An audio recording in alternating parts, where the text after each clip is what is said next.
Elə avqust ayın əvvəlində, ilk günlərində bildiyiniz kimi 1-2 gecəsində xüsusi əməliyyat qrupumuz əməliyyat icra elədik. Əməliyyat əslində tək düşmənin diversiya qrupunu zərərləşdirmək deyil, həm də köməyə gələcək olan, ehtimal olunan köməyə gələn digər düşmən qüvvələrini məhv etmək, sıradan çıxartmaq və onun, belə deyək, dayaq məntəqəsini, postunu məhv eləmək idi.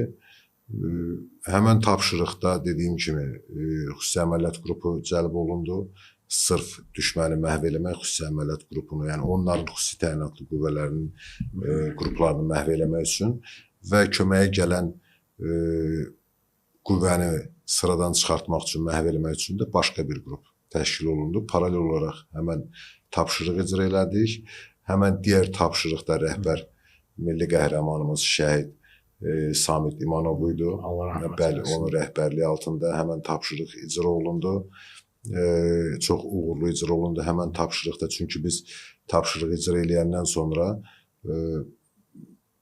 belə deyək də, yəni biz gecə döyüş başladı. Gecə saatlarına hardasa saat 12-1 radələrində demək olar ki, səhərə qədər döyüş getdi. Bizdən 3 şəhid verdik, mənim qrupumdan 3 şəhid oldu. Baş gizir Əliyev Pərvin, kiçik gizir Hüseynov Rahil və gizir Əhmədov Elçin şəhid oldular. Həmən döyüş tapşırıqlarında Allah rəhmət eləsin. Amma düşmənin 25-dən artıq və təsdiq olunmuş 25-dən artıq xüsusi təyinatlısını məhv elədik. Həmən döyüş tapşırığında eyni zamanda postları məhv oldu, dağıldı, sıradan çıxarıldı.